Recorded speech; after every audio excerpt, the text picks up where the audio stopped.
Muy buenas tardes a todas las personas que os conectáis a este webinario de hoy, 20 de noviembre de 2025, en el marco del curso de innovaciones en la detección, el diagnóstico y la intervención temprana en el autismo, albergado en el portal Orange Digital Center. Este es el último webinario cuyo título es Investigación translacional y neurociencia del desarrollo en el autismo, reflexiones desde la óptica de la neurodiversidad. Para impartir este webinario tenemos la suerte de contar hoy con el profesor de la Universidad de Salamanca, Ricardo Canal, que es doctor en psicología por la Universidad Autónoma de Madrid, especialista en psicología clínica y especialista en psicología del lenguaje.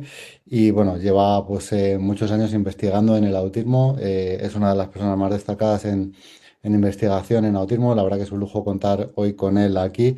Ha participado en más de 30 proyectos de investigación competitivos, siendo el investigador principal en más de 10 de ellos, responsable de 52 contratos de investigación, autor de más de 80 publicaciones científicas y bueno, una larga trayectoria en el ámbito del autismo, de la intervención en el autismo, de la intervención también en el ámbito de la conducta, que es un ámbito complejo en el que él pues también tiene muchísimos conocimientos. Y bueno, pues no te quito ni un minuto más, Ricardo. Cuando quieras puedes empezar. Muchas gracias. Vale, pues muchas gracias Gerardo por la presentación y por invitarme a este webinario que para mí es un honor y, bueno, pues como dice alguien por ahí, me llena de orgullo y satisfacción, ¿no? Voy a compartir la presentación, a ver dónde la tengo. Creo que es esta. Ahí va, espero que Sí, se vea. perfecto, gracias. Sí. Bueno, pues buenas tardes a todos y todas. Vamos a empezar con este tema y voy a empezar, bueno, pues aclarando términos y quiero ir rápido, pero no obstante, a mí me gusta siempre aclarar un poquitín cuál es el concepto de lo que es el autismo en el que nos movemos, ¿no? El autismo puede verse como una condición de neurodesarrollo caracterizada por dificultades en la comunicación social, patrones de comportamiento restringido y repetitivo y anormalidades sensoriales como una parte fundamental, como algo que define lo que es el trastorno, ¿no? Pero también puede verse como una parte fundamental de la identidad de alguien. Por eso cuando hablo del concepto de espectro autista. Hay personas que están dentro del espectro y que constituyen lo que sería el trastorno y otras personas que están en el espectro pero no tienen un trastorno. Este matiz que está ya muy extendido recientemente, yo creo que a mediados de este año, la propia Academia, la Real Academia de Medicina Española hizo una declaración donde hace esta diferenciación que es muy importante en el ámbito clínico. Otro aspecto muy importante que hay que señalar es el sorprendente grado de variabilidad en la presentación de los síntomas, ¿no? Esa variabilidad proviene, en primer lugar, pues del grado de apoyo que la persona necesita en cada una de las dos dimensiones básicas, los déficits de comunicación social y los patrones repetitivos de comportamiento, ¿no? Que varían en cada uno de estos dos factores, ¿no? En cada uno de ellos pues va a necesitar más o menos apoyo y esto es importante tenerlo en cuenta, ¿no? Hay otros aspectos también muy importantes que influyen en la variabilidad, como es la presencia de factores genéticos específicos o la asociación con otros trastornos de neurodesarrollo, que también es muy frecuente, ¿no? Y el mayor o menor grado de dificultades adaptativas. En cuanto a esto, es importante señalar que la competencia en habilidades adaptativas no funciona igual que en otros grupos de personas, en aquellas con mayor funcionamiento intelectual, por ejemplo, ¿no? Se observa una mayor brecha entre estas dos cuestiones, dos aspectos, ¿no? La inteligencia y el funcionamiento adaptativo en las personas con mayor inteligencia, las personas que están en el espectro con mayor funcionamiento intelectual. La eh, cuestión del constructo este dimensional siempre lo hemos visto de una manera lineal, ¿no? Como dos dimensiones fundamentales que dice el DSM-5, ¿no? La comunicación social y el comportamiento repetitivo restrictivo, ¿no? Y siempre lo hemos visto pues de izquierda a derecha y de arriba a abajo, por así decirlo, ¿no? Como, tal y como escribimos, ¿no? Pero realmente yo sí que pediría a la audiencia que reflexionara sobre si esta concepción dimensional, lineal, es realmente la más apropiada. Bueno, pues la realidad es que no es la más apropiada y hoy en día pues la mayoría de los investigadores y de las personas que se dedican específicamente al apoyo a personas con autismo empiezan a concebir la cuestión dimensional más como si se cayeran varios botes de pintura al suelo, ¿no? Y explotaran todos a la vez, ¿no? Como una especie de explosión de distintas dimensiones que parten de un punto común, que es lo que sería el trastorno del espectro autista, ¿no? Y luego cada una de esas líneas, cada uno de esos colores representarían dimensiones diferentes, ¿no? Estarían obviamente las dos grandes dimensiones que tienen que ver con las dificultades comunicativas y las dificultades sociales, luego todo el conjunto de dificultades que tienen que ver con el comportamiento repetitivo y restrictivo, los intereses intensos, la sensibilidad atípica, las cuestiones con comportamiento repetitivo y la rutina, pero también estarían las dificultades cognitivas en un porcentaje significativo, en torno al 30% de las personas, las dificultades adaptativas que ya hemos mencionado, las dificultades en el funcionamiento ejecutivo, las dificultades en regulación emocional y probablemente otras muchas más, las cuestiones genéticas y las condiciones de salud mental que pueden estar también presentes en algunas personas y también el conjunto de dificultades asociadas vinculadas a otras condiciones como por ejemplo la hiperactividad, la desatención, etcétera, los problemas motores en algunos, etcétera. Así que digamos, distribución de dimensiones no es única y es simplemente un ejemplo para entenderlo, ¿no? Lo importante es que estas dimensiones no son iguales en cada uno. Es decir, ahí arriba tendríamos a tres personas en el espectro con configuraciones diferentes de este conjunto de dimensiones o del conjunto de dimensiones relevantes que cada profesional o equipo o especialista pueda considerar, ¿no? Estas diferencias no solamente son interindividuales, como aparece aquí en el caso A, B y C, sino que dentro del mismo caso son también intraindividuales, es decir, en diferentes momentos del desarrollo van cambiando. Así que la heterogeneidad no solo se refiere a variación entre personas, sino también de la persona en distintos momentos de su desarrollo. Así que esto es muy importante tenerlo presente a la hora de considerar la cuestión de la heterogeneidad y la cuestión de la dimensionalidad. No es lineal, es más bien como una estrella, como una explosión de dimensiones en distintas direcciones que hay que comprenderlo para entender el autismo en un sentido más global y más amplio, ¿no? La cuestión es cómo los individuos con TEA o con que están en el espectro son al mismo tiempo iguales y diferentes. Bueno, pues sí, son así, ¿no? Todos cumplen los criterios básicos de lo que es el espectro autista, pero las características funcionales son muy variables. Cada uno es diferente y ya está. Es lo que decía Lorna Wynne, la eminente psiquiatra que tenía una hija con autismo, ¿no? Si conoces a una persona con autismo, pues conoces a una persona con autismo. Cada persona con autismo es única y esto es una cuestión que tenemos que tener presente siempre. Y esto, pues también se ve, por ejemplo, pues en estas dos personas. La persona A, que es una persona con un lenguaje funcional, oral y escrito, con un buen nivel académico, que tiene algunas dificultades de comprensión social y de flexibilidad y que necesita apoyo para mejorar en sus habilidades sociales, para tener una comunicación más pragmática, etcétera, ¿no? Y aquí está la persona B, que tiene discapacidad intelectual, que tiene comportamiento autolesivo, que necesita apoyos muy intensos para el día a día y dificultades en la comunicación funcional y en comportamiento adaptativo, ¿no? Y que va a requerir una intervención muy intensa, con una estructuración del entorno, con apoyos para la comunicación y con intervenciones específicas sobre el comportamiento problemático. Ambas personas cumplen los criterios de TEA, pero sus necesidades y las estrategias de apoyo son radicalmente diferentes. Así que tenemos que entender el autismo más como un mosaico de perfiles y con una diversidad neurológica grande, ¿no? Lo cual es un hecho para toda la humanidad, voy a decirlo así, ¿no? La diversidad neurológica forma parte de la condición humana y como tal, pues también forma parte de la condición autista como tal. Es un hecho asumido, por tanto, la cuestión de la heterogeneidad, ¿no? esta cuestión que se asumió en el DSM-5 con la idea del espectro, no ha logrado de todas maneras solucionar del todo esta cuestión, ¿no? Especialmente, pues bueno, lo que hizo el DSM-5 fue fusionar los subgrupos de TGD que había en la anterior versión del DSM, el DSM-4, ¿no? Porque no tenían suficiente fiabilidad y daba lugar a diagnósticos bastante inestables, ¿no?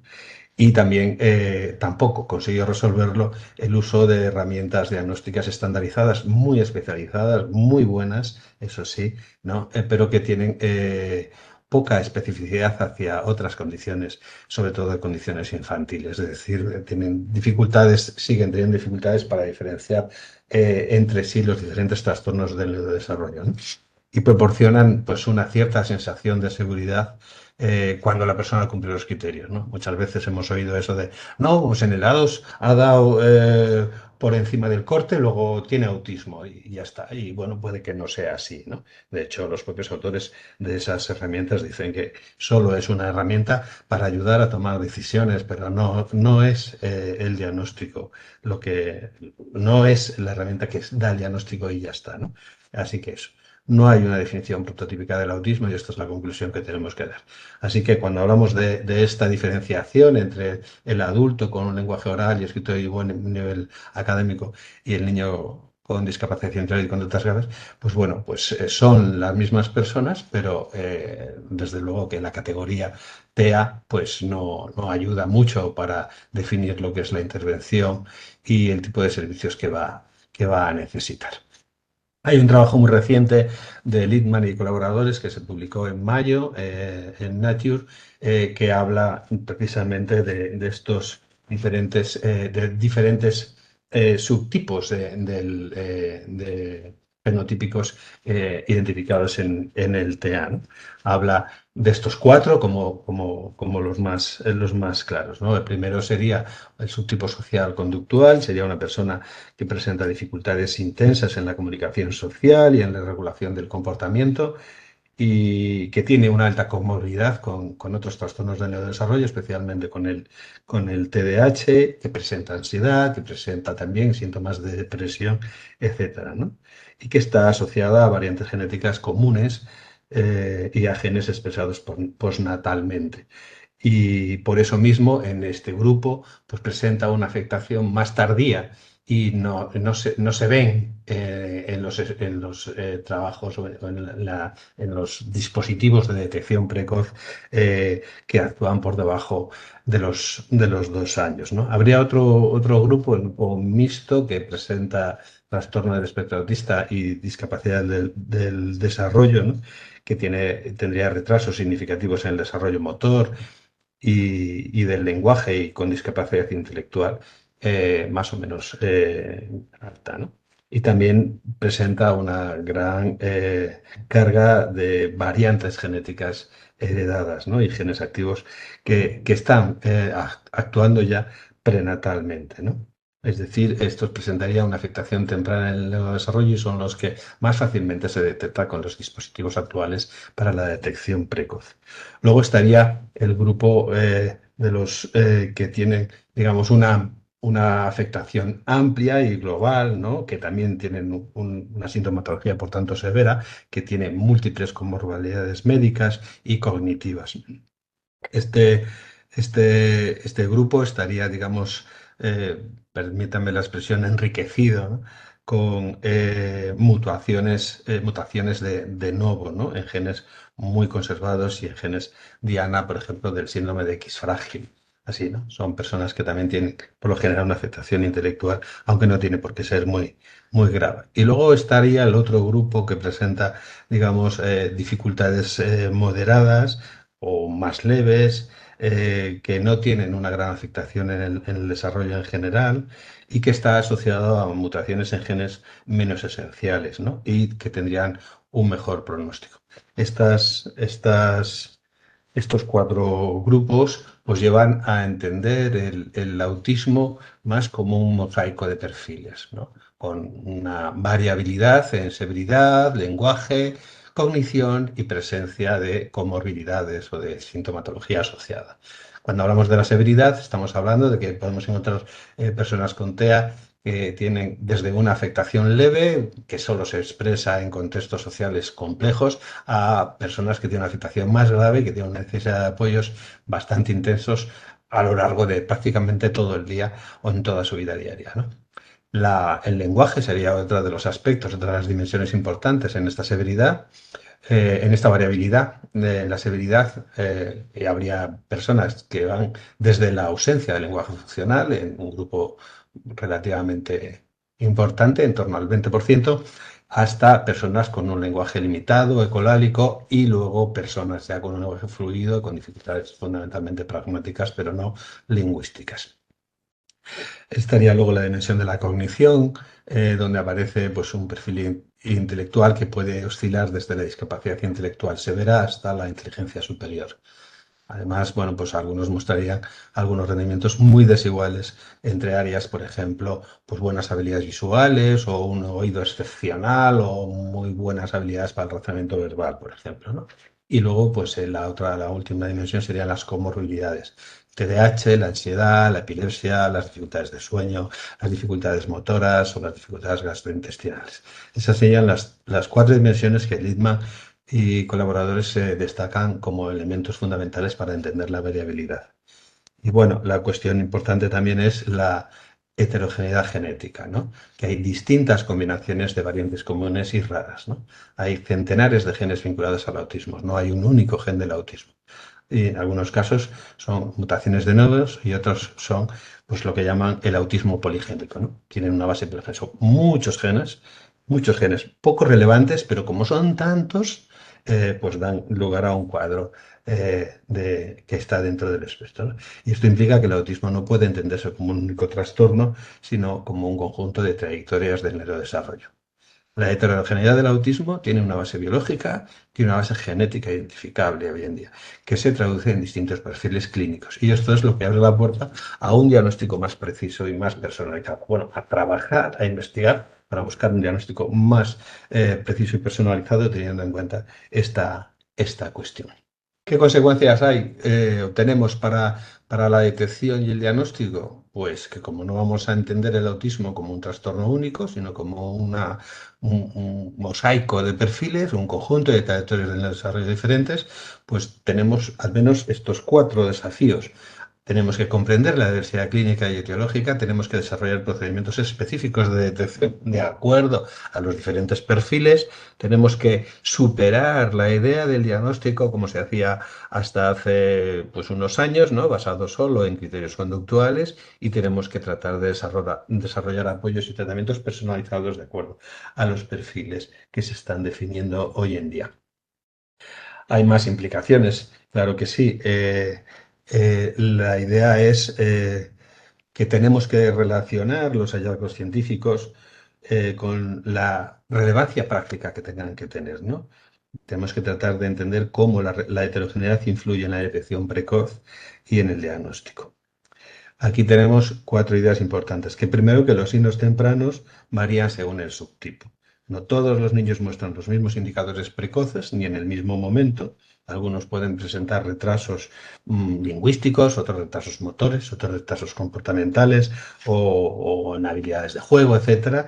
Tenemos que ver eso, ¿no? Mientras que otros pues, van a tener un desarrollo típico en la mayoría de las áreas más relevantes, y luego ya más tardíamente, pues igual por encima de los 3 años o de los 4 o más tarde todavía, y si son niñas incluso más tarde, pues en aspectos, digamos, más de habilidades sociales, ¿no?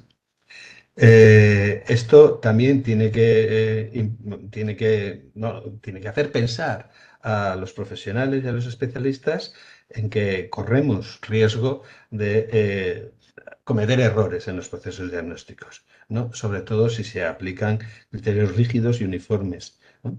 Que van a pasar por alto pues, formas atípicas y sutiles de autismo, ¿no?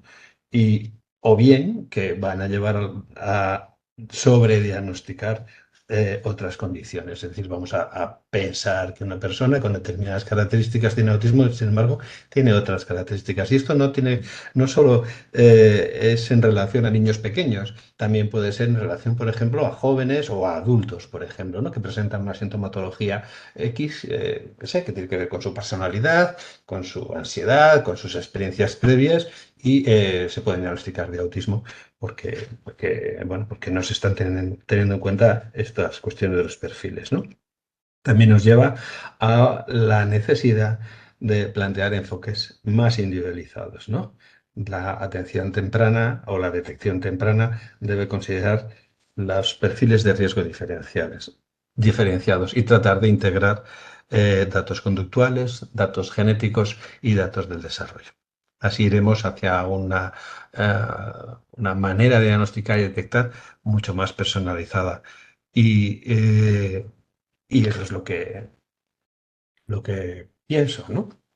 El autismo también, bueno, la diversidad, la heterogeneidad en el autismo también nos lleva a entender las consecuencias para el diagnóstico y sobre todo las consecuencias que ha tenido hasta ahora, ¿no? Esta imagen que ves, que se ve ahí, la saqué de la Wikipedia, eh, pensando en buscar un impacto, ¿no? Y lo curioso que encontré fue cómo se formó la Luna, ¿no? Y la Luna se formó porque un protoplaneta que precisamente se llamaba Tea, que era uno de los titanes de la mitología griega, chocó contra lo que iba a ser la Luna, que era un planeta grande, y lo destrozó, ¿no? Pues eso es lo que quiero representar, el gran impacto que supone el TEA en la vida de las familias, el gran impacto que supone el TEA en las personas que lo viven y que lo tienen, ¿no?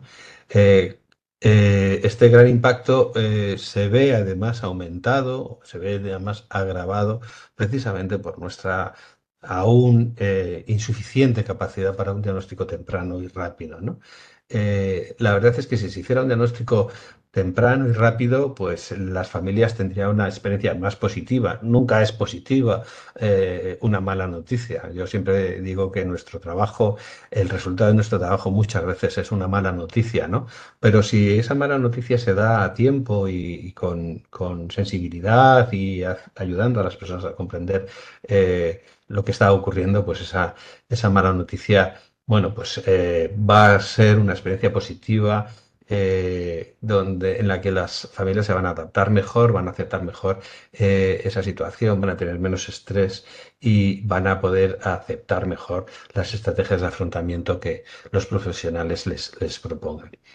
Pero lo que ocurre con mayor frecuencia, pues es un diagnóstico tardío, ¿no? Un diagnóstico tardío donde todavía sigue siendo frecuente, el viacrucis que hacen las familias de un especialista a otro, o las esperas prolongadas para que le den respuesta a qué es lo que le pasa a su hijo o su hija, ¿no? Eso lo que produce es bajos niveles de satisfacción y lo que genera es un obstáculo para que luego los profesionales puedan transmitir de manera eficaz las estrategias de apoyo y de intervención que consideran importantes, ¿no? La mayor demora diagnóstica da lugar a una menor confianza por parte de las familias y a un mayor riesgo de que las familias recurran a tratamientos, vamos a decir, con poco apoyo empírico, si no sean incluso verdaderas estafas. Bien, estas son las preguntas que todo profesional que se ha dedicado al diagnóstico de autismo ha oído alguna vez a las familias a las que atiende, ¿no? Y bueno, yo las he elaborado, las he seleccionado aquí porque casi siempre en estos, voy a decirlo, 43 años que llevo diagnosticando el autismo, casi siempre las familias me preguntan. Pero bueno, nuestro hijo, ¿esto qué hace que nuestro hijo, esto es porque son síntomas de autismo? Pero el niño tiene autismo o tiene otra cosa, ¿no? ¿Qué clase de problema tiene nuestro hijo? Y además, ¿cómo va a evolucionar nuestro hijo cuando se vaya haciendo mayor? ¿Y cuál es el mejor tratamiento? La verdad es que no siempre, o casi podría decir que la mayoría de las veces no he tenido una respuesta para estas cuatro preguntas y siguen estando ahí, ¿no? Así que el reto es comprender qué tienen en común los autistas y tener claro que el diagnóstico de TEA por sí mismo no va a hacer predicciones adecuadas sobre cómo va a ser el desarrollo de la persona, sobre qué necesidades y qué tipo de apoyos va a necesitar y qué ha causado la condición. El diagnóstico no. La evaluación que se haga de las características de la persona, sí, una evaluación integral, comprensiva, amplia, sí que va a hacer eso, ¿no? Y nuestro planteamiento, o el planteamiento actual, es buscar un enfoque que trate de entender esas características multidimensionales, ¿no? E individuales, superando el enfoque mecanicista que proporciona el uso de una etiqueta única y general, ¿no?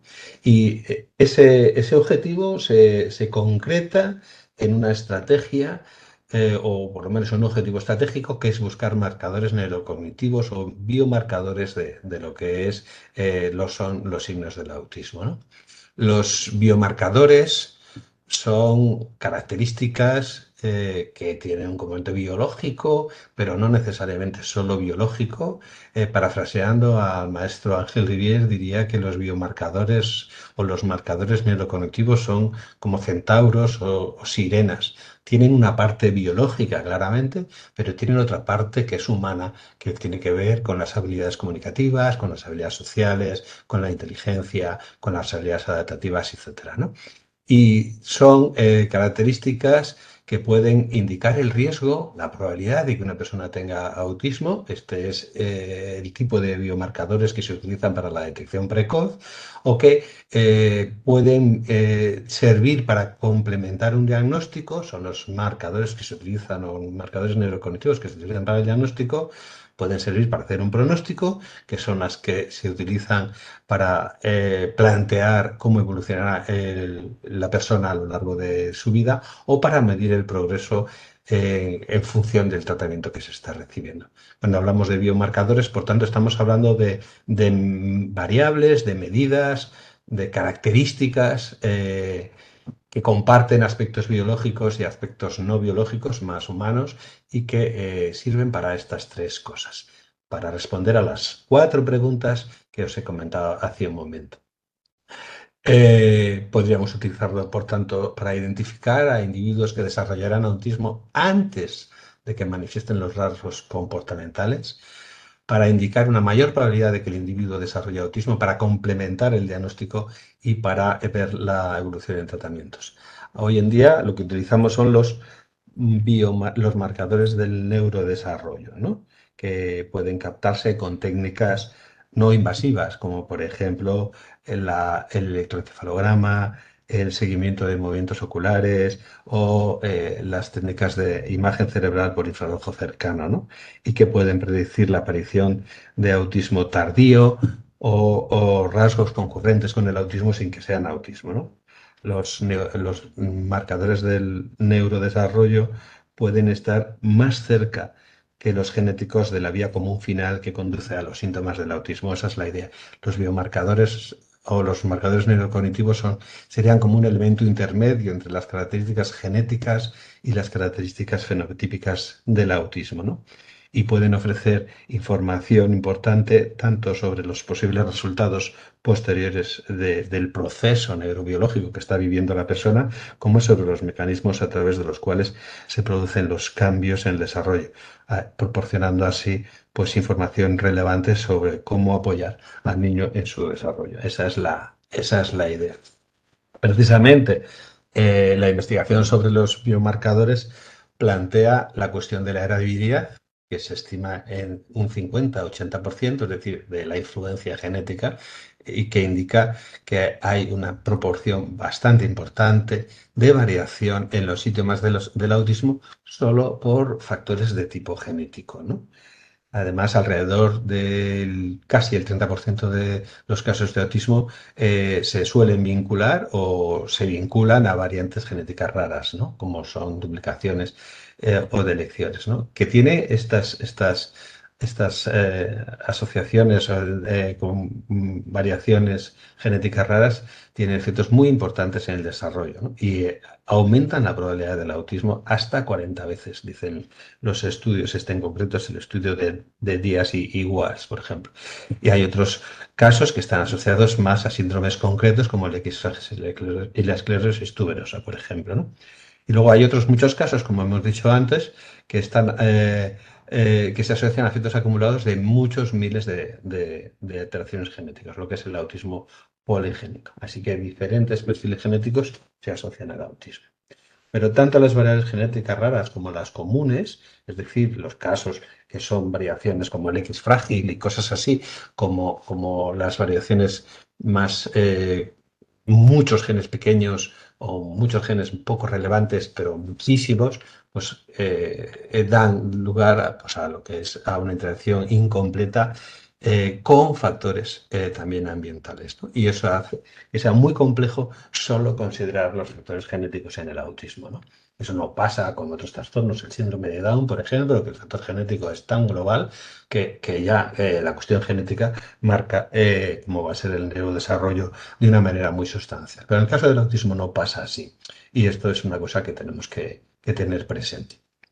En términos generales, por tanto, tenemos que pensar que el autismo es un trastorno del neurodesarrollo eh, basándonos en las pruebas que aporta la investigación científica actual, ¿no? En las que está claro que la susceptibilidad genética combinada con factores ambientales afecta esa combinación entre la susceptibilidad genética y los factores ambientales, afectan a los patrones tempranos de la interacción del niño con su entorno, ¿no? Y esa interacción alterada repercute en los procesos epigenéticos, es decir, en la expresión de los genes alterados, más o menos alterados, y que son muchos, y dando lugar así a un ciclo continuo que afecta a la trayectoria del desarrollo cerebral y, en última instancia, al comportamiento, ¿no? Dando lugar a lo que es la presentación de lo que es el TEA, ¿no? Si se interviniera precozmente, gracias a un sistema de detección, se podría lograr un desarrollo cerebral más parecido a lo que llamamos nosotros desarrollo típico, ¿no? Y por tanto, el tema de la detección precoz es muy importante, ¿no? Para poder intervenir ahí, ¿no? Lo que aquí planteo en este recuadro es la idea de Greenbuch y colaboradores del año 87 sobre los procesos de experiencia dependiente, que son procesos descritos en cómo se construyen las redes neuronales en el cerebro que dependen de la experiencia con el entorno, ¿no? Y como, digamos, esas redes neuronales, por tanto, son diversas y son tan variadas como personas existen, ¿no? Y eso es lo que da lugar a que no hay una correspondencia unívoca entre factores de riesgo, factores de riesgo genético y autismo, sino que cada uno va a expresarlo de una manera diferente. Eh, las alteraciones genéticas asociadas al autismo permiten, por tanto, comprender mejor los mecanismos neurobiológicos, pero también supone el conocimiento de estas alteraciones genéticas, también supone una ruptura con las ideas que teníamos hasta hace, pues vamos a decir, 20 años aproximadamente o quizá 25 años, ¿no? ¿Por qué? Porque hoy en día las alteraciones genéticas descritas en el autismo pues describen cómo esas alteraciones genéticas afectan a la función sináptica, a la transcripción y traducción dependientes de la actividad, y a cómo se expresan y cómo se generan las redes neuronales en función de la experiencia del individuo y afectan también a la neuroinflamación, ¿no? Y estos mecanismos descritos, es decir, mecanismos neurobiológicos basados o cuyo origen está en la cuestión genética, pues operan en todo el cerebro, no operan solamente en la zona frontal o prefrontal o en la zona parietal o temporal, no, operan en todo el cerebro. Y entonces los hallazgos que está aportando la investigación genética hoy en día, pues está poniendo en cuestión pues la afectación específica, ¿no? En regiones concretas según las teorías anteriores, por ejemplo, pues el déficit en teoría de la mente que planteaba afectaciones en un área concreta prefrontal dorsolateral o los déficits en coherencia central o la teoría de la de la baja motivación social, ¿no? De Paris Katz, creo que era, lo tendré por ahí apuntado. Sí, ahí último, Parix, es que me resulta dificilísimo pronunciar este nombre de Parix Hack o algo así, ¿no? Así que eso, por eso para entender cómo estas alteraciones en la neurobiología temprana contribuyen al autismo, pues deben estudiarse las trayectorias del desarrollo cerebral desde la primera infancia, antes de que surjan los síntomas conductuales, ya que las personas autistas experimentan más tarde muchas dificultades secundarias, por ejemplo, ansiedad, depresión, etcétera, ¿no? Y esto es lo que hace que tenemos que entender las trayectorias del neurodesarrollo desde edades muy tempranas para entender cómo estas alteraciones contribuyen al autismo. Porque luego las alteraciones conductuales, las dificultades secundarias que surgen por las dificultades de interacción con el entorno van a repercutir en cómo el cerebro se desarrolla. Porque, como hemos dicho antes, es un proceso epigenético circular y continuo y por tanto ya no estamos viendo el autismo en sus fases iniciales, en su forma natural primigenia, sino el autismo modificado por las experiencias que esa persona ha tenido, que son diferentes de las experiencias que haya podido tener otra persona. Así que la propuesta es esa. Como se complica mucho la predicción, pues la propuesta es estudiar trayectorias del desarrollo mediante el seguimiento de bebés con más riesgo de desarrollar autismo, ¿no? Y, y, bueno, esto de todas maneras plantea cuestiones éticas que analizaremos después, ¿no? Pero la idea es que hay que seguir trabajando en los parámetros que producen estimaciones, digamos, fiables, individualizadas, de acuerdo a lo que hemos planteado antes, ¿no? Porque es muy poco probable que la predicción clínica basada en medidas únicas tenga éxito si el autismo representa la acumulación de predisposiciones heredadas que actúan de forma aditiva con factores de tipo ambiental. Eh, en este enfoque de estudiar pues bebés desde muy pronto, o sea, el desarrollo del autismo desde muy pronto, el esfuerzo inicial ha sido con hermanos, ¿no? Hermanos de personas autistas, hermanos de niños autistas, hermanos pequeños, recién nacidos, se les hace un seguimiento para, para ver cómo evolucionan. Eso es muy importante porque ahí tenemos la base genética que puede estar presente en ese núcleo familiar, pero también la base, digamos, ambiental, ¿no? Pero hoy en día también se incluyen otros bebés. Se incluyen bebés con síndromes genéticos asociados, como bebés con esclerosis tuberosa, con antecedentes familiares de TDAH, o bebés con mayor predisposición por tener puntajes poligénicos asociados a alteraciones en el desarrollo, ¿no? O sea, los bebés poligénicos, ¿no? También se han iniciado seguimientos a largo plazo durante la edad escolar en estos bebés y se trata de investigar cómo estos factores familiares y genéticos se traducen a un diagnóstico de autismo a través del desarrollo cerebral temprano. Pero también se investiga con bebés con mayor riesgo ambiental, como por ejemplo los bebés prematuros. Y bueno, la cuestión es que aún así esto se lleva estudiando desde hace pues más de 15 años y aún los resultados no respaldan la idea de que los bebés que tendrán autismo muestran diferencias sociales desde los primeros meses. Es decir, los estudios que hay todavía sobre determinados biomarcadores o marcadores neurocognitivos, estos marcadores neurocognitivos no tienen suficiente poder predictivo para decir, pues este marcador concreto es un marcador que va a darnos una mayor probabilidad de autismo que otros, ¿no? Sí que se sabe que a los 6 meses los bebés que más tarde tendrán autismo se parecen mucho a los que tendrán un desarrollo típico. muestran vocalizaciones, muestran atención a los rostros, muestran interés para los objetos, etc. Aunque hay algunos estudios que encuentran otros bebés que no. Y que antes de los 24 meses lo que ocurre es que van reduciendo gradualmente la mirada a los rostros de los ojos, por ejemplo. Estos son estudios, por ejemplo, como los que hizo Klein y compañía, ¿no? Y otros o Zonoff también y otros más, ¿no? Hay otros estudios de signos tempranos de riesgo entre los 12 y los 24 meses, ¿no? Que de todas maneras lo que vuelven a poner de manifiesto es la heterogeneidad en la presentación y evolución de las características del TEA, ¿no?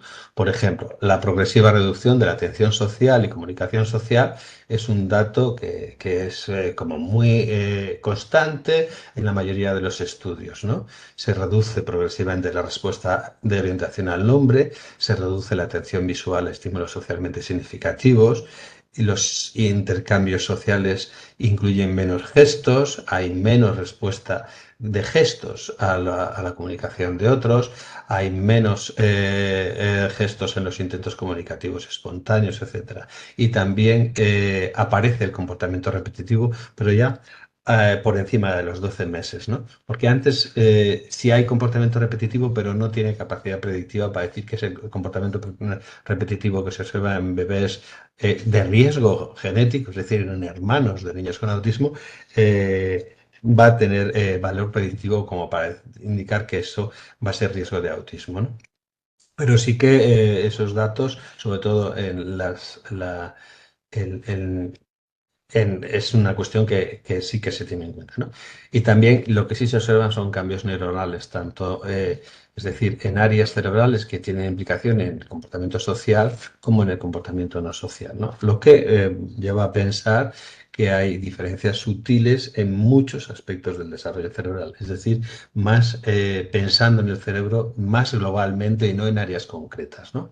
Hay otros posibles marcadores que se están estudiando, sobre todo en los niños base genética, es decir, en hermanos autistas, como son los movimientos corporales atípicos y la desregulación emocional, que también es otro de los aspectos que más importancia están teniendo en los últimos años, ¿no? Eh, Hay algunas implicaciones importantes sobre el desarrollo temprano del autismo que ya hoy sabemos, ¿no? Aparte de los avances limitados por la variabilidad en la aparición y estabilidad de los signos, ¿no? Primero, que no bastan medidas clínicas aisladas para predecir el autismo, que es necesario desarrollar nuevos estudios sobre subtipos biológicos del autismo, como ha sugerido Littman, para identificar diferentes trayectorias tempranas y para predecir rasgos dimensionales y no diagnósticos categoriales. Por ejemplo, el trabajo de Henry del año 20 pues es muy interesante porque identificaron subgrupos de bebés según trayectorias en habilidades atencionales, ¿no? En los que las habilidades de atención dejan de progresar a partir hacia el final del primer año de vida y se estancan durante todo el segundo año de vida, ¿no? Y es en los niños en que aparece ese estancamiento en las habilidades atencionales, pues tienen más probabilidad de autismo. La cuestión es plantear si el estancamiento en las habilidades atencionales es un factor de riesgo en sí mismo o si el desarrollo de las habilidades atencionales es un factor que protege al autista, a la persona que tiene riesgo de autismo y gracias a que tiene habilidades atencionales, pues los síntomas del autismo no aparecen. Eso lo veremos dentro de momentos, ¿no? Y también se necesita programar seguimientos más a largo plazo, no solamente hasta los 3 años o los 4, sino hasta los 10 años o incluso más, ¿no? Para poder determinar qué perfiles tempranos predicen el autismo ya posterior a lo largo de la segunda infancia. Y ya sabe aquí dónde vamos, ¿no? El enfoque de la neurociencia sistémica de hoy en día, según propone Mark Johnson, plantea dos grandes objetivos, ¿no? identificar atipicidades tempranas, que serían desviaciones de la norma sobre cómo evolucionan determinados, digamos, recursos neurocognitivos, como por ejemplo el procesamiento cerebral de caras o la respuesta pupilar, la duración de las fijaciones, la búsqueda visual, etcétera, ¿no? Que serían atipicidades que facilitarían la presentación de rasgos de autismo, ¿no? Y luego también identificar moderadores neurocognitivos, es decir, asociados con resultados típicos en bebés que presentan alguna atipicidad, ¿no?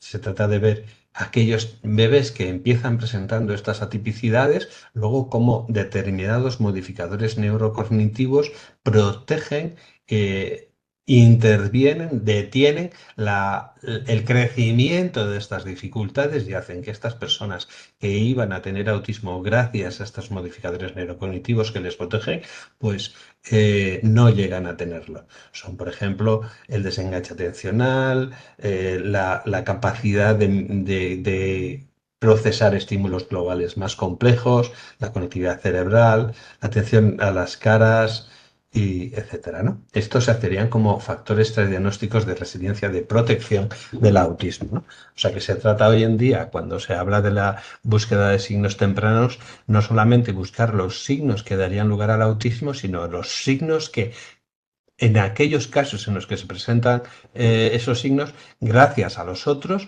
pues estos no llegan a tener el impacto suficiente como para alterar el neurodesarrollo temprano. No sé si me he explicado. Bueno, estos moderadores neurocognitivos son, digamos, que la idea más innovadora en estos momentos, o por lo menos a mí, la que más me parece importante, ¿no? Eh, Uno de estos moderadores, uno de los ejemplos de estos moderadores neurocognitivos es precisamente la atención ejecutiva, ¿no? Con su trayectoria del desarrollo y con la evidencia empírica que está surgiendo, ¿no? Tiene mucha importancia porque puede tener aplicaciones clínicas y aplicaciones preventivas y también para el tratamiento, es decir, enseñar a los niños con riesgo a prestar atención, a organizar sus estrategias atencionales. La atención ejecutiva progresa a medida que se incrementa la actividad de la corteza fundamentalmente parietal, pero también la temporal, la occipital, los ganglios basales y la corteza frontal y dorsolateral. Ahí hacia los 6 u 8 meses, ¿no? Pero bueno, a los 2 meses, por ejemplo, los bebés desenganchan la atención de un estímulo y la redirigen a otro. A los 6 meses ya realizan el desenganche atencional de manera muy, muy fluida, muy rápida, y a los 7 meses pues mantienen representaciones simples en la memoria sobre estímulos a los que han prestado atención, inhiben respuestas automáticas, alternan su atención entre diferentes estímulos.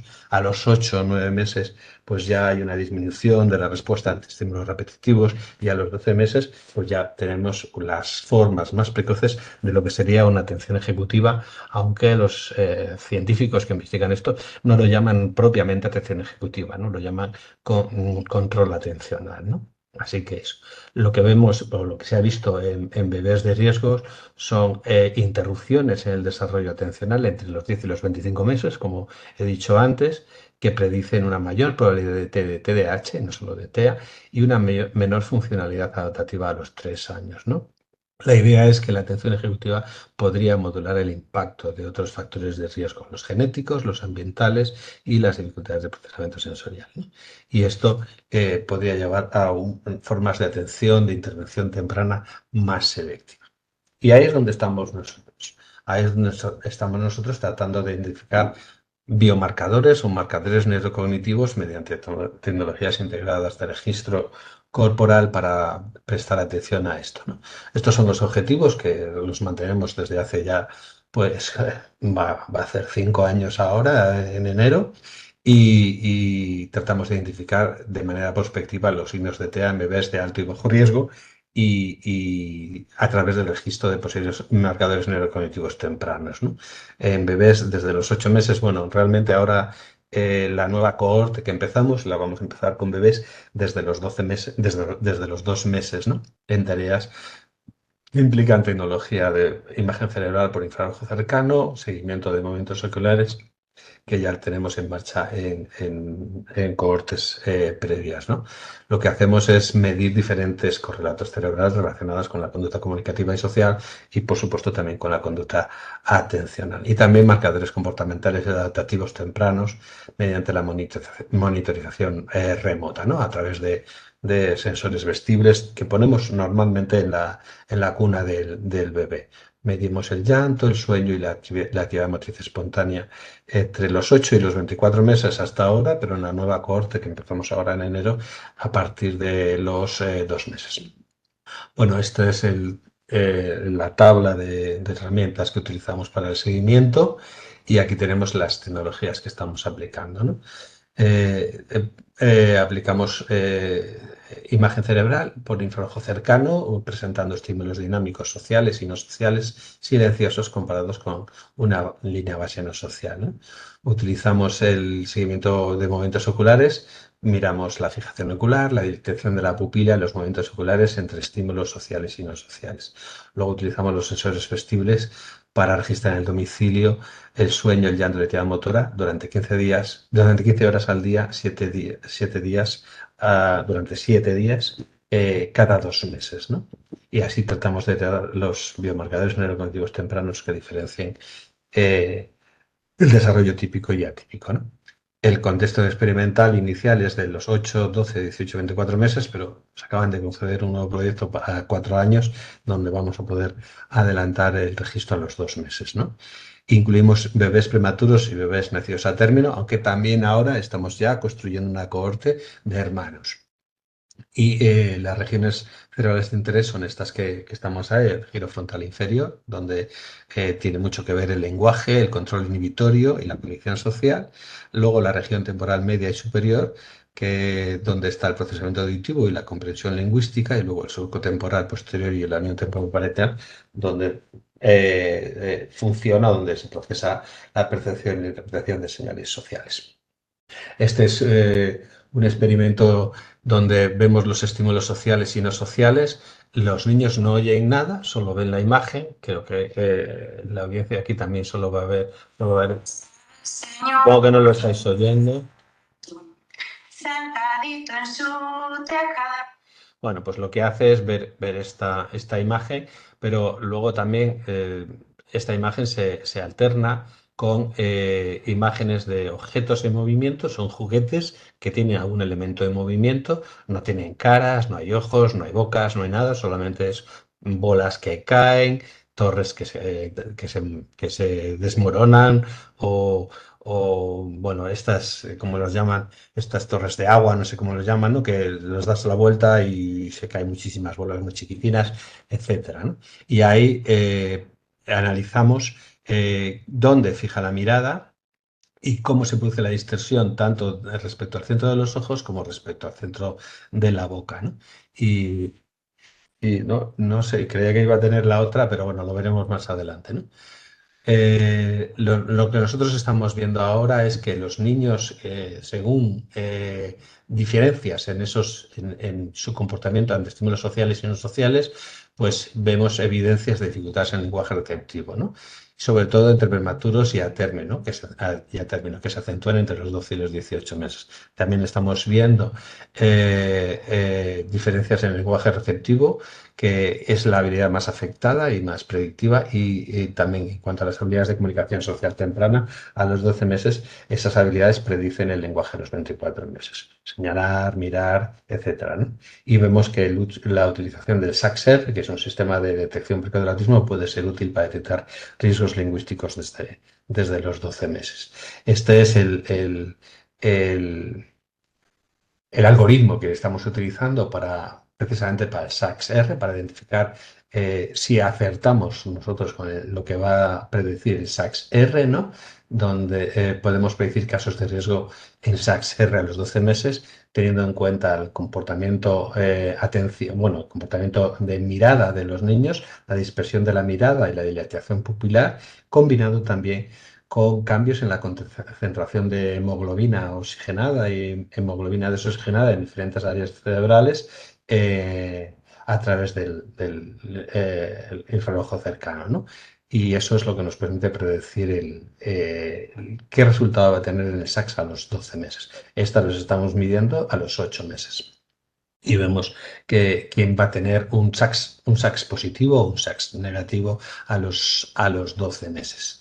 Aquí vemos, por ejemplo, cómo la dispersión de la mirada y fundamentalmente el diámetro de la pupila, de dilatación de la pupila, tanto del ojo derecho como del ojo izquierdo, son los elementos, serían los marcadores neurocognitivos, que mayor peso tiene a la hora de predecir qué bebés van a tener mayor riesgo de alteración neuroevolutiva a los 12 meses, ¿no? Que luego confirmamos a los 24 meses. Los bebés prematuros de 12 meses con más riesgo de autismo o de alteración neuroevolutiva presentan menos dilatación pupilar y más dispersión de la mirada, tanto en los ojos como en la boca.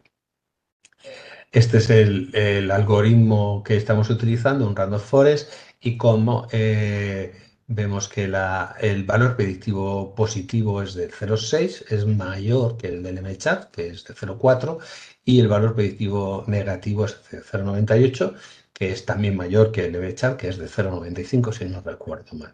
Tenemos una sensibilidad del 0,75, que está bien, y una especificidad del 0,96. Hemos identificado 5 bebés prematuros con riesgo de TEA a los 12 meses. Y bueno, este podría ser, por tanto, un potencial biomarcador de riesgo de dificultades en la comunicación, aunque todo es todavía en veremos. Aquí vemos al bebé. Bueno, este no es un bebé, esto es una niña que hemos puesto ahí, que es la hija de una compañera nuestra, para que se vea cómo está mirando un eye tracker y estamos registrando al mismo tiempo la imagen cerebral en estas diferentes áreas del cerebro, ¿no? Que hemos comentado antes: el procesamiento del lenguaje, el procesamiento auditivo, la comprensión lingüística, la cognición social, y luego la cognición social en las zonas más del surco posterior superior temporal y la unión temporoparietal, ¿no? Y esto es lo que vamos viendo. En cuanto a la atención ejecutiva o el control atencional, en la nueva cohorte que estamos empezando ahora, lo que hacen los niños, mira, aquí estáis viendo cómo esta niña está viendo pues un objeto, no una persona, sino un objeto en movimiento, ¿no? Y vemos las diferencias en el control atencional. Y, por ejemplo, lo que vemos aquí es, seguramente que lo van a ver ustedes, es como esto es el desenganche atencional, como la gente normalmente tiende a mirar de forma, cambiar la mirada hacia donde aparece el segundo estímulo, a la derecha a la izquierda, y como veis aquí, variamos en estímulos sociales y no sociales, ¿no? Tampoco hay sonido en estas imágenes, porque la persona también está con el Phoenix colocado, ¿no? Y aquí vemos cómo mueve la atención, ¿eh?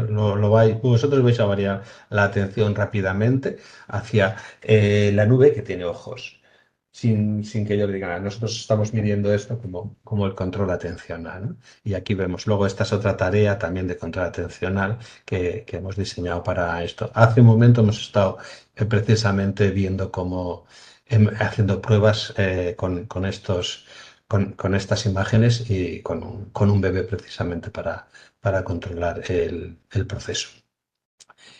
Y en cuanto a los sensores vestibles, lo que estamos utilizando son sensores, es una pulserita Nivo que se llama, también una manta que ponemos debajo de la sábana bajera del bebé para todo el tema de los movimientos, y este que es un prototipo de un detector del llanto espontáneo del bebé durante cuando está durmiendo. ¿Por qué registramos el llanto durante la noche?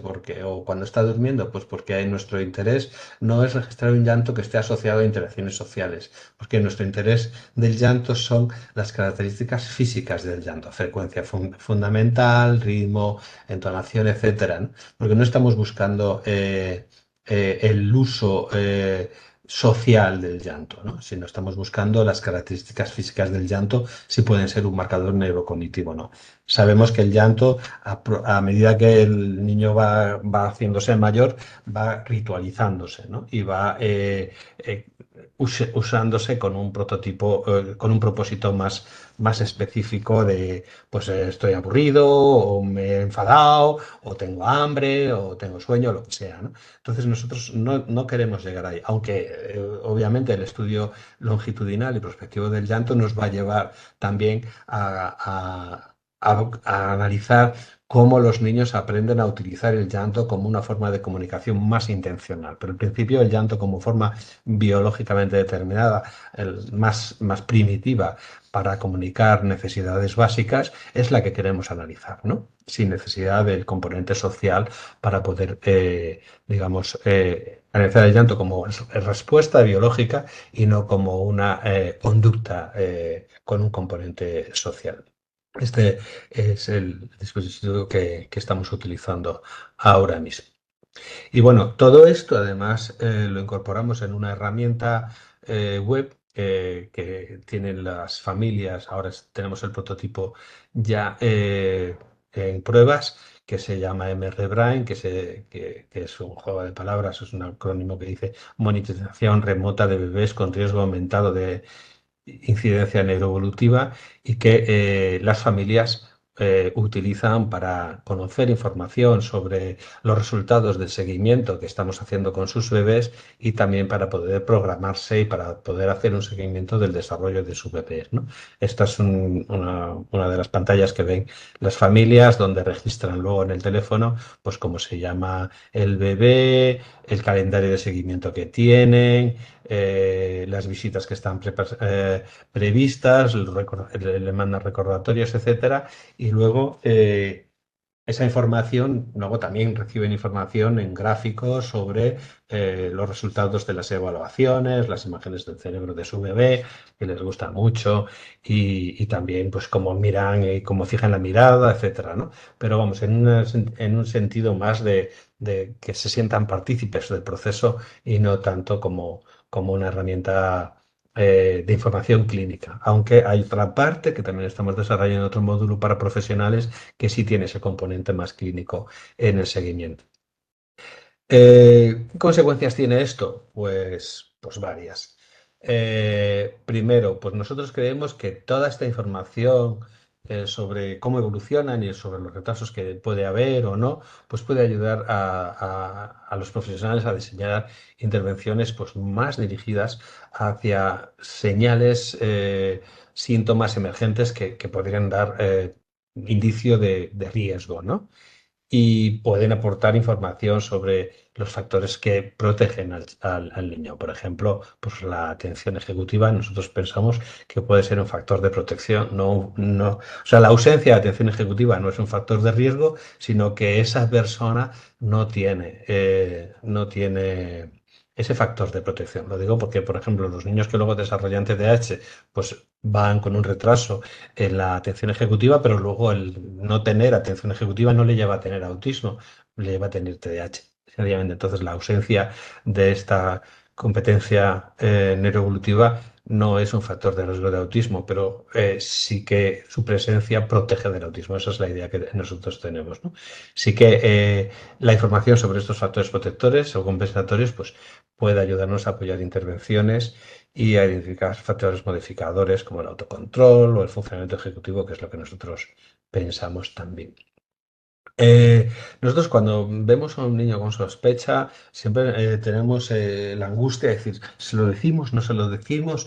Porque vemos niños con sospecha, no solamente niños que tienen riesgo, sino que tenemos en la cohorte, la mitad de los niños son niños que podemos decir que son controles, los llamamos así, ¿no? Que no tienen ningún riesgo real, ¿no? Son niños que han nacido normal, que tienen una familia normal y corriente, que tal y cual, pero sus familias pues han decidido participar aquí porque les apetece y ya está.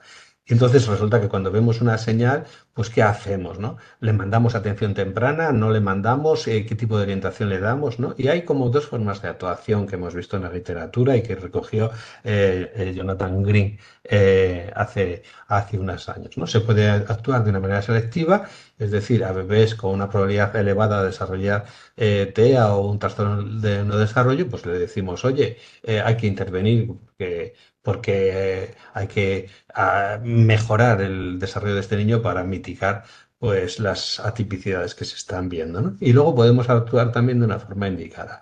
A bebés que muestran ya señales concretas y que son tempranas, pues que están identificadas pues, mediante este cribado prospectivo o lo que sea, pues nos dirigimos específicamente a estos síntomas a través de procedimientos de intervención, como puede ser, por ejemplo, pues la metodología del impact, por ejemplo, ¿no? Y nos dirigimos a esta cuestión. Siempre es una duda y siempre nos da mucho miedo porque, claro, podemos alarmar a las familias, ¿no? Es muy importante para nosotros y es siempre un motivo de discusión, de análisis, de reflexión, definir cuál es el objetivo apropiado. En función de los datos que tenemos y cómo vamos a decir qué va a pasar con este niño si no se interviene, ¿no? Y cómo hay que intervenir, ¿no? Y hay que decir también quién debe hacer esa valoración, si somos nosotros los que estamos investigando o es una unidad asistencial. Ya os adelanto que nosotros cuando vemos sospechas lo remitimos a la unidad asistencial de nuestro grupo y son ellos que están totalmente ajenos a lo que hace el grupo que está haciendo el seguimiento de bebés de riesgo y que no saben si ese bebé es control o es prematuro o es hermano de un autista, no saben nada de eso, hacen una evaluación diagnóstica para ver qué tipo de dificultades tienen, ¿no? Normalmente los objetivos que luego planteamos a las familias pues combinan pues, información sobre cómo es el desarrollo del bebé en cuanto a los precursores del desarrollo, resultados también que nosotros esperaríamos que deberían tener y medidas sobre los síntomas tempranos de autismo, ¿no? Que utilizamos con helados, fundamentalmente helados T, ¿no? Pero pensamos que deberían tomarse otras medidas, ¿no? ¿Por qué? Pues porque normalmente entre los 12 y los 18 meses, por ejemplo, que es cuando empezamos a dudar si el niño debería o no recibir atención temprana, pues los síntomas de TEA no están todavía presentes o todavía no son claros, ¿no? Y, bueno, esas características que presentan los niños pueden ser características de autismo, pueden ser características de otras condiciones de neurodesarrollo o simplemente de una falta de estimulación, sencillamente, que el niño pues no está recibiendo una estimulación adecuada. Así que las medidas de resultado adecuada eh, van a requerir siempre un conocimiento muy profundo de lo que son las cascadas del desarrollo, es decir, de entender cómo determinadas áreas del desarrollo, incluso el desarrollo motor, por ejemplo, influyen en el desarrollo de otras habilidades, por ejemplo, el desarrollo comunicativo o el desarrollo social o el desarrollo del juego y cómo el desarrollo social influye en el desarrollo del juego y cómo el desarrollo del juego influye en el desarrollo comunicativo y lingüístico, etcétera, etcétera. Es decir, las dimensiones del desarrollo no son compartimentos estancos, sino que unas influyen en otras en forma de cascada, ¿no? Y tenemos que implicar también en la perspectiva a todos los que están relacionados con el niño, a las personas de la guardería, si el niño va a la guardería, a la familia, tanto la familia que es nuclear como la familia extensa, si los abuelos también participan, o incluso a profesionales de atención temprana. Tenemos que integrar todas las perspectivas. Muchas veces cuando nosotros vemos un riesgo en un niño, pues decimos, pues vamos a comunicárselo al equipo de atención temprana. Llega el equipo de atención temprana y dice, si no tiene nada, si está bien, bueno, pues tendrías que ver los que tengo yo aquí. Este niño está perfecto, nosotros no vemos ninguna necesidad. Sin embargo, nosotros estamos viendo que si no se interviene, pues igual va a haber problemas, ¿no? Y tenemos que buscar estas intervenciones que sean éticamente sólidas. Estamos hablando no de derivar simplemente porque hemos visto signos, sino tenemos que saber en qué intervenir y tenemos que poder evaluar con fiabilidad sobre los beneficios y los daños que tiene esta derivación, ¿no? Y tener muy buenas razones para intervenir. ¿Por qué decimos esto? Porque primero hay una gran heterogeneidad en el desarrollo y porque los diagnósticos psiquiátricos, digamos, pueden ser útiles, pero no siempre funcionan así, ¿no? Por ejemplo, ¿por qué intervenir? Algunas características del autismo dificultan el abordaje en entornos típicos, entonces sí, la intervención puede apoyar el desarrollo de la comunicación, sí, y no intervenir a tiempo puede suponer una desventaja injusta, ¿no? Pero intervenir, ¿para qué? ¿Para reducir síntomas? ¿Para mejorar la calidad de vida? ¿Para favorecer la autonomía? Bueno, pues es éticamente imprescindible definir qué resultados se buscan y por qué. Y la intervención no debe tener como fin normalizar al niño. Hay que respetar su identidad. El desarrollo es el que es. Y nosotros no tenemos por qué pensar que el desarrollo autista es peor que el desarrollo no autista. Es desarrollo, es desarrollo. ¿Por qué? Porque etiquetar de forma temprana, y ahí voy a los dilemas, etiquetar de forma temprana un riesgo de autismo, pues va a anticipar estigmas, va a limitar posibilidades futuras, va a poner en las familias una presión que van a tratar de hacer todo cuanto antes. Es que si no hacemos lo que hay que hacer, pues nuestro hijo va a ser autista. Yo no quiero que mi hijo sea autista, tengo que hacer algo, y entonces estamos metiendo una presión a la familia que luego igual la familia no encuentra recursos porque en atención, los equipos de atención temprana están saturados, dicen no veo la necesidad de intervenir, solo le voy a ver una vez cada X tiempo, y entonces las familias siguen agobiadas, ¿no? Así que van a recurrir a otro tipo de tratamientos, muchas veces a terapias más invasivas que no están basadas en la evidencia o sin una base ética, ¿no? Así que tenemos que buscar un enfoque más desde la neurodiversidad. Tenemos que partir de que el desarrollo no está predeterminado, que hay múltiples trayectorias posibles y todas son válidas, ¿no? Que las intervenciones deben potenciar fortalezas y no solo compensar déficits. No tenemos que pensar solo en los déficits, sino dónde están las fortalezas. Por eso a nosotros nos importa la atención ejecutiva, porque pensamos que es una fortaleza que podemos potenciar. Igual hay más, pero esta es la que nosotros vemos claramente que la literatura está diciendo que hay que potenciar, ¿no? Y sobre todo, que de lo que se trata en promover el desarrollo en los niños que tienen un riesgo y que todavía no tenemos muy claro qué riesgo es lograr que ese bebé, que ese niño, desde que le conocemos, pues tiene una vida significativa y tiene una vida auténtica y no tratar de ajustarle a la norma. No, tienes que ser como los demás niños o tienes que ser igual que Pepito, que fíjate que bien habla o cómo corre o qué bien hace los círculos o cómo pinta adentro. No se trata de eso, ¿no? Etiquetar a un niño, esto lo dijo Feimer en 1992, ¿eh? En pleno año olímpico español, ¿no? Etiquetar a un niño desde una edad muy temprana es un riesgo. ¿Por qué? Porque lleva a tratarlo como si fuera inevitable el desarrollo del autismo y puede dar lugar a actitudes estigmatizantes. Este es el autista, ¿no? Si es que le han dicho que igual es autista. Ah, bueno, pues ten cuidado, pues a ver qué hacemos y tal, ¿no? Y eso ha sido criticado fundamentalmente por el movimiento de la neurodiversidad y tienen razón.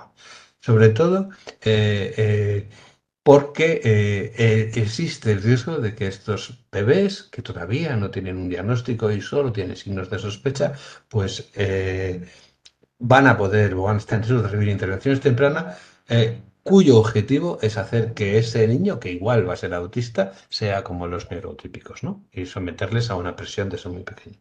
Así que tenemos que responder y tenemos que asumir este principio del futuro abierto, que no excluye intervenciones compatibles con los intereses de la neurodiversidad.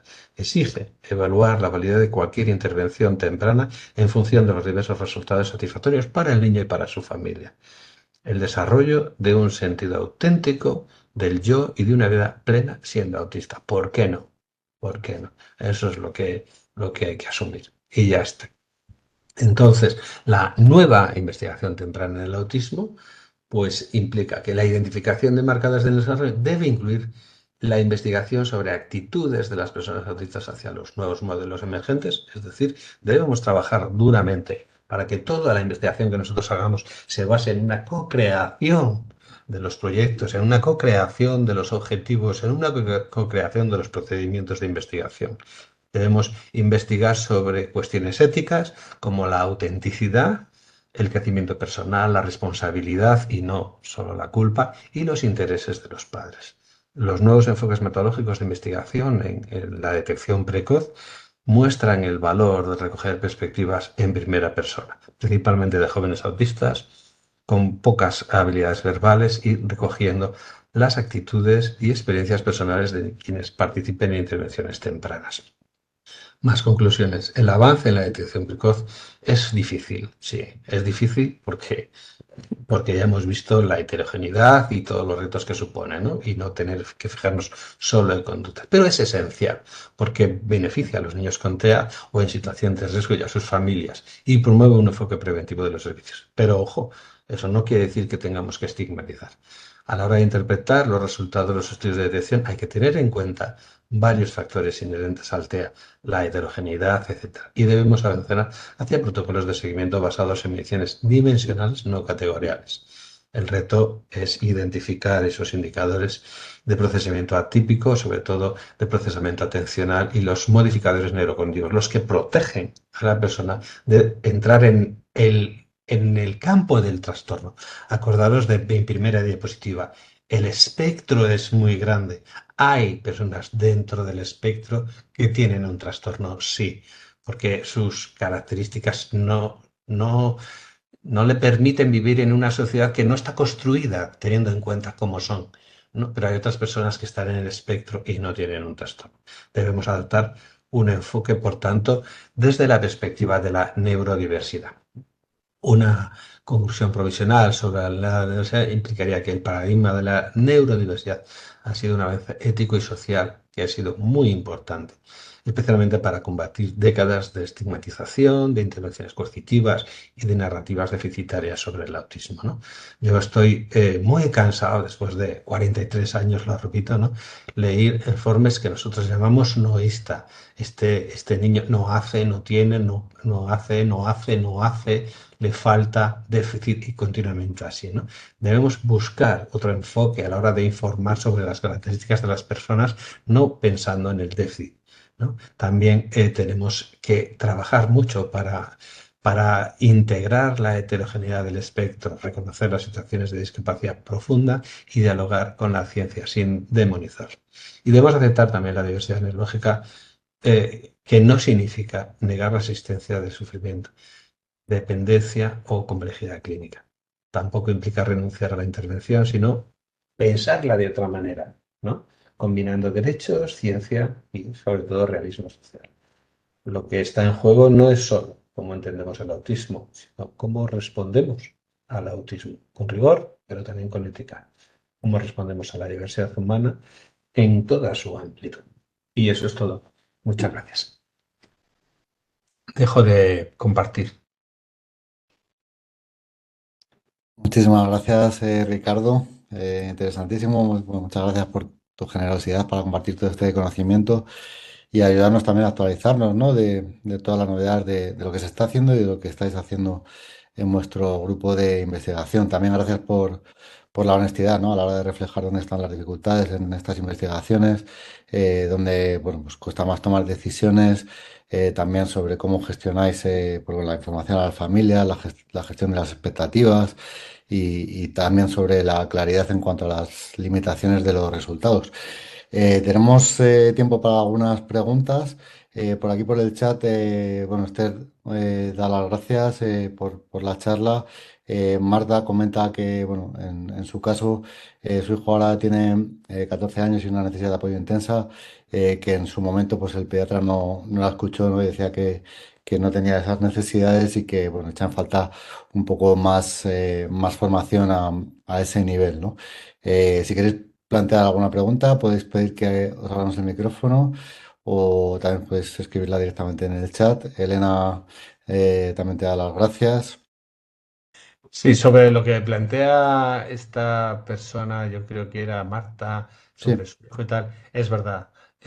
Ahora tiene 14 años, hace 11 años, pues todavía no sé si tanto, ¿no? Pero ahora es muy raro que un pediatra, por lo menos en nuestro entorno en Castilla y León, no se pregunte cuando un niño pues no desarrolla, digamos, las habilidades comunicativas y sociales propias de su edad, cuando tiene 24 meses, por ejemplo. No, es raro que no se pregunte, ¿podrá? Igual tiene TEA. Ahora sí, antes no se lo preguntaban, es verdad. Antes decía, pues ya hablará, no se preocupe usted y tal. Pero ahora es raro que un pediatra no se lo plantee. Por suerte, tanto el movimiento asociativo como bueno, pues la propia aportación de muchos científicos en España y en el resto del mundo, pues ha hecho que los servicios de salud sean muchísimo más sensibles, ¿no? Y hasta el punto de que, pues hoy todos los servicios de salud están dispuestos a hacer diagnósticos y cada vez tienen mucho más interés en formarse para los diagnósticos tempranos. O sea que es verdad que eso pasó, pero bueno, tengamos esperanza en que eso va reduciéndose. Muy bien. Por ahí Jessica pregunta dónde seguir vuestras investigaciones. Imagino que en la web de Infautismo, no sé si algún otro Sí, más la despacio. verdad es que no nos da tiempo a ponernos al día en las cosas que se van publicando ahí, ¿no? Quizá pues a través de los repositorios o las herramientas de bibliográficas es más fácil. A veces en Google Académico, pues que automáticamente carga todo lo que hay, es una plataforma abierta donde todo el mundo puede ver las publicaciones recientes, ¿no? En Google Académico se puede poner el nombre de cualquiera de las personas de nuestro grupo y ahí saldrán todas las publicaciones en los últimos años. Bueno, todas las publicaciones de toda tu vida, la verdad que sale ahí todo lo que se ha publicado, ¿no? Sea o no relevante, no tiene filtro. Entonces, bueno, pues lo bueno y lo malo está ahí, ¿no? Ese es el problema. Lo más especializado, pues generalmente está publicado en revistas científicas de habla inglesa. Lamentablemente la ciencia habla en inglés y es una pena, pero tardaremos muchísimo en cambiar esa dinámica y bueno, probablemente no se cambie ya, que, bueno, nadie lo va a intentar. Pero bueno, cualquier persona que esté interesada en conocer las publicaciones puede contactar con nosotros. Tenemos una web, aparte de la de Infautismo, tenemos una web que se llama neurodesarrollo.usal.es, que también ahí hay información sobre nuestras investigaciones y sobre lo que estamos haciendo.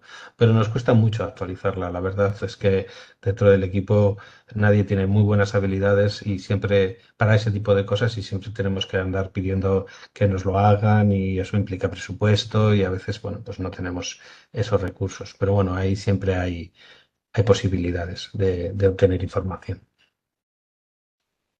Muy bien.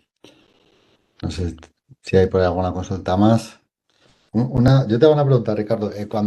Porque, bueno, muchas veces, por lo que comentas, ¿no? En los estudios, buscáis pues, niños que estén en riesgo, por ser prematuros, por ser hermanos, por diferentes cuestiones, ¿no? Que puedan llevarles pues, bueno, a tener una mayor probabilidad, ¿no? De desarrollar un TEA, ¿no?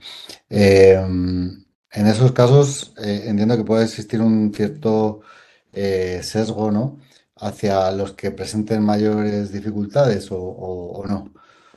Es decir, si estáis buscando chicos que tienen un mayor riesgo, es más probable, tenéis estudiado si dentro de este subgrupo, ¿no? Que serían los de mayor riesgo por ya tener un hermano o o por ser pretérmino, eh, estarían dentro de lo que es el espectro de autismo o no necesariamente. Sí, sí. Mira, bueno, nosotros en nuestras cohortes, nuestros grupos, digamos, nuestras cohortes, son de 100 niños, lo vemos de 100 en 100, ¿no? Entonces, la mitad son niños típicos, o sea, que han nacido normales y quiero decir, han nacido a término y no tienen un hermano autista ni nada de tal, niños típicos. Y luego la otra mitad son niños de riesgo, niños con riesgo, fundamentalmente con riesgo por nacimiento prematuro, aunque ahora estamos haciendo otra cohorte con niños con hermanos, ¿no? ¿Por qué con riesgo? Por ejemplo, la prematuridad. La prematuridad es un factor de riesgo asociado al autismo eh, que ya se conoce desde hace mucho tiempo y está absolutamente demostrada. El riesgo general en la población general de autismo, el riesgo de que un niño cuando nace tenga autismo es del 1%. Es decir, un 1% de los niños van a tener autismo, en general, ¿no? Pero si el niño nace prematuramente, el riesgo mínimo es del 7%, es decir, 7 veces más. Pero si tiene una prematuridad mayor todavía, pues puede llegar hasta el 14%. Es decir, 14 veces más que el riesgo general. Por tanto, es más probable que tenga TEA si es prematuro o un trastorno del neurodesarrollo, ¿no? Que todavía es más alto. A menor edad de gestación, mayor riesgo de TEA. Y entonces por eso seleccionamos esa población para encontrar signos de TEA en algunos casos, ¿no? Ujú, Entonces, bueno, en 50 hemos encontrado 5, pues es un 10% al fin y ujú, al cabo, ¿no? En la primera cohorte, que la hemos terminado hace unos meses. Y entonces, digamos que ese resultado. Pero en los hermanos todavía el riesgo es mayor. Si en la población general el riesgo es del 1%, en la población de hermanos de niños con autismo alcanza el 20%. Es decir, es 20 veces mayor. El mayor riesgo que hay de tener autismo es tener un hermano autista, por así decirlo, ¿no? ujú, Entonces, por eso, además, hay un componente muy importante, que por eso es tan atractivo para los investigadores el grupo de hermanos, ¿no?